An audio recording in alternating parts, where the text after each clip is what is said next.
Тез арықтау дегенді ұмытыңыз. Иланыңыз, соңғы кезде шығып жатқан сәнді диеталарды түсінбейтін тек сіз емессіз. Сауалнамаға қатысқандардың 4-3 күнделікті өзгеріп тұратын заманауи теориялар негізінде дұрыс тамақтану мүмкін емес екенін айтады. Оның үстіне сұраққа жауап бергендердің жартысы дұрыс рацион құрастырудан гөрі табыс салығын есептеп шығу оңай дейді. Бәлкім, американдықтардың 3-2-сі жаппай диета ұстаса да артық салмақ пен семіздіктен арыла алмай жүргені содан шығар. Мәселе мынада, диета деген уақытша әдіс.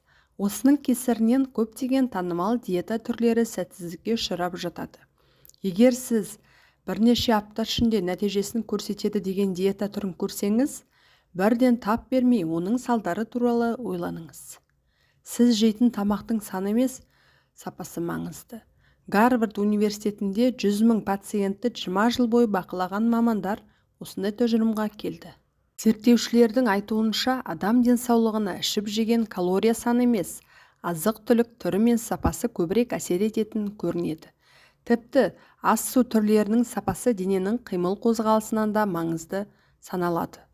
Ғалымдардың бірі, қандай азық түрі болмасын, белгілі бір көлемде ішіп жеу беру қомағайлықты ақтау болып табылады деген көрінеді. Танымал диеталар жан-жақты зерттеліп, талданып қолданылса ғана пайдаға асады. Қандай диета ұстап көргеніңізді есіңізге түсіріңізші. Солардың ішінен ең пайдалысын алып, ас мәзірдің бөлшегіне айналдырыңыз. Лажы болса, майы, көмірсулары, қанты аз азық-түлік таңдауға тырысыңыз. Дұрыс тамақтанудың түк қиындығы жоқ. Салауатты ас мәзірі дәмді болуы тиіс. Өзіңізге күні бойы сергектік сыйлап, энергия беретін, алдағы уақытта денсаулығыңызға оң әсерін тигізетін ас су түрлерін таңдаңыз. Әр күні әртүрлі диета ұстанғанша салауатты тамақтану жоспарын жасап, сол бойынша қоректенуге тырысыңыз. Дұрыс тамақтануды бастағанда сабырлы болуды үйреніңіз. Көптеген адамдар тез арада нәтижесін көре алмадық деген сылтаумен диетасын тастап кетеді. Дене тамақтану үлгісінің өзгеруіне үйрену үшін біршама уақыт керек. Әдетте оған 1 жыл шамасындай уақыт кетеді. Алғашқы айда бірнеше кило артық салмақтан құтылуға тырысқанша, күнделікті ас мәзірін өзгертуді ойлаңыз. Сол кезде сіздің жаңадан басталған тамақтану тәртібіңіз болашақта көбірек пайда беретін болады. Қимылсыздық сіздің жауыңыз. Таңғы жаттығу жеткіліксіз. Аптасына 3 рет жаттығу да жетпейді. Денсаулық кепілі үнемі қозғалыста болу. Байғы заманда біздің ата-бабаларымыз уақытының көбін жүрумен өткізетін болған. Ерте заманнан бастап күні кешеге дейін аң аулау және қара жұмыс адамның күнделікті әрекеті болатын. Бірақ соңғы ғасырда бәрі өзгерді. Қазір біз күнімізді ұйқыдан гөрі көбірек отырумен өткіземіз. Орташа есеппен күніне 9-3 сағат. Денеміз бұған бейімделмеген. Сондықтан семіздік пен диабет заманауи әлемнің үйреншікті науқасы болып алды. Және диеталар мен жарты сағаттық жаттығулармен отырумен өткен уақыттың зиянынан басым түсе алмайды. Бала кезімде мен ылғи тыным таппайтынмын. Достарыммен бірге айнала жүгіріп баскетбол ойнадым, түрлі спорт түрлерімен айналыстым. Сол кезде күшім тасып жігерлі жүретін едім. Кейін жұмысқа шыққаннан бастап бәрі өзгерді. Бүкіл уақытымды орындықта отырумен өткізетін болдым.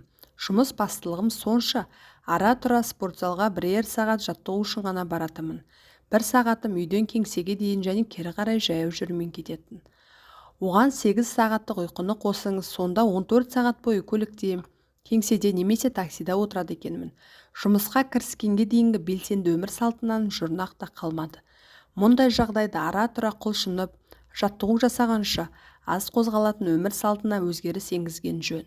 Ұзағырақ ұйықтасаңыз, көбірек үлгересіз. Ұйқыны 1 сағатқа қысқарту белсенділік пен демалыс уақытын 1 сағатқа арттыра алмайды. Керісінше, егер 1 сағат кем ұйықтайтын болсаңыз, көңіл күйіңіз шаршап, жұмыс өнімділігі төмендеп, ойлау қабілетіңіз бәсеңдейді. Алайда адамдар өркениет игілігі үшін ұйқысын тоқтаусыз құрбан етіп жіберуде. Кейбір компанияларда алдына қойған мақсаттарын дер кезінде орындау үшін түнге дейін жұмыс істеу үрдісі қалыптасып кеткен. Адамдар бізге 4 сағаттық ұйқы жетеді. Ең бастысы жұмысты бітіру деп мақтанатын болды. Мен де осы тұзаққа түскен едім, бірақ кейін мұның өте зиян әдет екенін ұқтым. Сіз өзіңіз отырған ұшақтың ұшқышы, хирургіңіз, балаларыңыздың ұстазы немесе компанияңыздың басшысын жұмыс күнінің алдында ұйқысын қандырып алғанын қалар едіңіз. Алайда, көбінесе дәл осындай маңызды мамандық иелерінің ұйқысы қанбайды және жұмыс істейтіндердің 30% 6 сағаттан кем ұйықтайды. Ұйқының қанбауынан пайда болған еңбек тиімділігінің төмендеуі біздің және бізге жұмыс берушілердің қалтасынан адам басына шаққанда жыл сайын $2000 түседі және өнімділік пен еңбек сапасының төмендеуіне әкеліп соқтырады. 6 сағаттан кем ұйықтайтын адамдар басқаларға қарағанда жұмыстан тез шаршайды. Сондықтан табысқа жету үшін ұйқыны қандырып алыңыз. Профессор Эриксон зерттеулерін музыканттар, актерлар, спортшылар мен шахматшылар арасында өткізген. Нәтижесінде демалыстың жеке тиімділікті едәуір көтеретінін дәлелдеді. Ол осы салаларда атағы шыққан адамдардың әрбір жарты сағат сайын үзіліс жасайтынын анықтаған. Жиі және жүйелі түрдегі үзіліс олардың толықтай қалпына келіп, жұмысқа жаңа екпінмен кірісуіне мүмкіндік беретін болған. Ұйқыңыз қанбаса, өміріңіз қысқаратынын ұмытпаңыз. Ұзақ уақыт тоқтамастан жұмыс істей беретін болсаңыз, тиімділік төмендейді. Жұмыс күнін бірнеше бөлікке бөліп, үзіліс жасап тұрыңыз және түнде ұйқыңызды қандырыңыз. Егер 1 сағат артық жұмыс істеу керек болса, 1 сағат артық ұйықтаңыз. Алдыңғы ұстаған диетаңыздан пайдалы тамақтану элементтерін тауып, өзіңіздің күнделікті ас мәзіріңізге енгізіңіз. Таңертең күн ұзақ, сергек әрі ширақ болу үшін физикалық жүктемелерді жоспарлап қойыңыз. Ертеңгі күні көбірек жұмыс істеу үшін бүгін ұзағырақ ұйықтаңыз. Үлкен өзгерістер кішігірім түзетуден басталады. Әр түйір ас таза пайда немесе шығын. Сіз жеген әрбір түйір ас маңызды. Әр жолы осыны жесем бе, жоқ па деп ойланыңыз. Егер сіз пайдасы көбірек ас су таңдайтын болсаңыз, мәселен газды сусын емес, қара су таңдасаңыз, бұл сіз үшін аса тиімді. Егер көкөністің орнына қуырылған картоп жейтін болсаңыз, бұл сізге зиян. Бүкіл ас мәзірін толық ойластырмасаңыз, ішінара бір компонентті дұрыс таңдаудың өзі пайдасын тигізе қоймайды. Кейбір сусындар да дәл солай. Кофе негізінде пайдалы сусын, оның әр жұтымы денсаулығыңызға пайдасын тигізетіні анық. Бірақ оған кілегей мен бірнеше қасық қант салсаңыз, барлық пайдасы желге ұшады. Сол сияқты әрбір дүкенде сатылатын көк шай сусынында сондай. Оған қосылған тәтті дәм беретін қоспалар мен консерванттар көк шайдың пайдасын жоққа шығарады. Дегенмен, сіз кез келген тағамды пайдалы ете аласыз. Үйімнің жанындағы мейрамханалардың бірінде мен сүйсініп жейтін ас пекан тұздығы құйылып, грилге пісірілген ақсерке балық сатылады. Бір қарағанда өте пайдалы сияқты. Бірақ бір күні өзім сүйіп жейтін балықты өте дәмді пекан тұздығы таза қантқа айналдыратын ұқтым.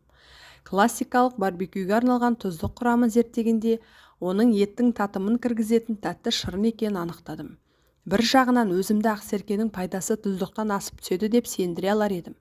Дегенмен, бұл ас мәзірін денсаулыққа пайдалы етудің жалғыз жолы тұздық құймау керек екенін түсіндім.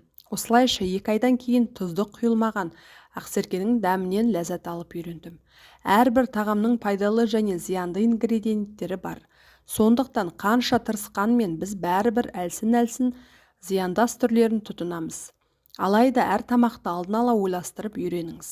Өзіңізден келесі дәмді ас пайдалы болам әлде барлық ингредиенттермен қоса алғанда зияны тигізе ме деп сұраңыз. Егер осы сұраққа ылғи жауап іздейтін болсаңыз, көп ұзамай дұрыс таңдау жасауға дағдыланасыз. Орындықтан тұрыңыз.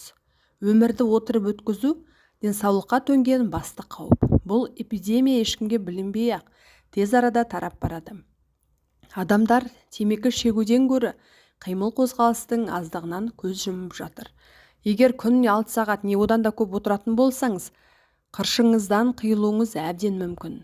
Спорт залға жиі барсаңыз да, дұрыс тамақтансаңыз да, темекі шексеңіз де, шекпесеңіз де, басқа да пайдалы дағдыларыңыз болғанмен, күніңізді отырумен өткізсеңіз, денсаулығыңызға орны толмас зиян келтіресіз. Көліктегі, теледидар алдындағы, мәжілістегі, компьютер алдында отырып өткізген әрбір сағат энергияңыз бен көтеріңкі көңіл күйіңізді жойып жібереді. Аз қозғалатын адам тез семіреді. Соңғы 20 жылда тұрғындардың физикалық белсенділігі төмендегенмен, ұзақ уақыт отырудың кесірінен семіздік дертінің көрсеткіші күрт өсіп барады. Қант диабеті дертін зерттеп жүрген танымал мамандардың бірі ұзақ уақыт отырудың зияны темекі шегу немесе күнсіп қалумен бірдей екенін айтты.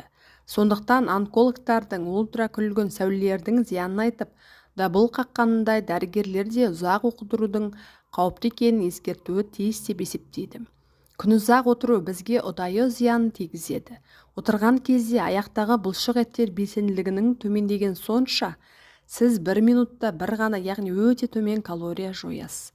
Ал майды ерітуге көмектесетін энзимдер өндірісі 90%-ға төмендейді. 2 сағат отырудан кейін пайдалы холестерин деңгейі 20%-ға түсіп кетеді. Сондықтан болар жұмыс уақытының көп бөлігін орындықта өткізетін адамдар арасында жүрек қан тамырлары науқасы 2 есе көп кездеседі. Диабетті зерттейтін тағы бір маман үзіліссіз 22 сағат отырудың зиян тіпті 2 сағаттық жаттығудың өзі толтыра алмайды дейді. Алайда кейбіреулер күн ұзақ үстел басында сағаттап отыруға мәжбүр. Бұл тығырықтан шығатын жол жиірек тұру, жүру және керіліп созылу. Теледидар алдында әрі-бері жүріңіз. Әріптесіңізге қоңырау шалмаңыз, кабинетіне барыңыз. Сіз тіпті бір орында тұрсаңыз да көбірек энергия аласыз. Жүрудің өзі белсенділігіңізді 150%-ға, баспалдақпен көтерілу 200%-ға көтереді. Ұзақ уақыт серуендеуге уақытым жоқ дегенді доғарыңыз. Серуендеуді денсаулығыңызға оң ықпалын тигізетін қосымша жүктеме ретінде қабылдаңыз. Ұйқы күн ұзақ сергектік сыйлайды. Ұйқыңыз қанбаса, апта бойы бойыңызды енжарлық билейді. Өткен сейсенбінің түнінде мені көршімнің иті үріп оятып жіберді. Найзағайдан қорқып 1 сағат қыңсылады, жауын астында көшеге қарап үріп шықты. Ақыры түнгіште әрең көзім ілініп кетті. Ал таңғы 5-те оятқыштың дыбысынан тұрып кеттім. Сол күні таңертең орнымнан әрең тұрдым. Ұйқымды ашу үшін бір шынаяқ кофе дайындап іштім. Сөйтіп таңғы жаттығуға уақытым қалмады. Кеңседе көптеген хаттарға көп ойланбастан тез жауап бердім. Көзім құрғап шаншып кеткендіктен мониторға қарауға да зауқым болмады. Сол күнгі телефон қоңырауларына да дұрыстап жауап бермедім. Себебі жоспардағы тапсырманы орындаудың орнына әңгімені тездетіп бітіріп тастауды мақсат еттім. Келесі күні сейсенбінің олқылығын түзетуге тырысып бақтым. Бәлкім әлгі бейсенбі күні де үріп оятпағанда бәрі басқаша болар ма еді. Алайда сейсенбінің түнінен бастап ұйқымның қанбауы менің ағзама ауыр сынақ болды. Ұйқысы қанбаған адам болмысын жоғалтып алады. Қатты шаршаған адамды айналасының бәрі, достары, әріптестері, туыстары байқайды, бірақ қатты болдырғандықтан өзіңіз елемеуіңіз мүмкін. Зерттеулердің бір қажетті мөлшердегі ұйқының 90 минутқа қысқаруы ой жинақтауды 3-тен 1 есе төмендетіп жіберетінін анықтаған. Яғни сіз жұмысқа көп кешігесіз, спорт залға бармайсыз, туған туыстарыңызға жеткілікті мөлшерде назар аудармайсыз. Алайда 1 сағат артық ұйқының 1 сағат жұмыс немесе физикалық жүктемелерге пара-пар пайдасы бар және көңіл күйіңізді көтеріп, ширақтылық сыйлайды. Тіпті 15 минут немесе жарты сағаттық артық ұйқының өзі көңіл күй мен хал-ахуалға оң әсерін тигізеді. Сондықтан кейде бір көптеген мәселені ұйқыны қысқарту арқылы шешеміз деп ойлаймыз. Бірақ мұның арты насырға шабуы мүмкін екенін ұмытпаңыз. Өзіңізден сұраңыз, осы бір кесек тамақ маған пайдасын тигізе ме, әлде денсаулығыма зиян ба? Осы жаттығуды күні бойы қайталап жүріңіз. Күнделікті отырып өткізетін уақытты 1 сағатқа қысқартыңыз. Ақырындап ұйқы уақытын көбейтіңіз. Өзіңіз ұйқыдан толықтай демалып тұрғанға дейін әр жолы 15 минуттан қосып отырыңыз, одан көп болмасын.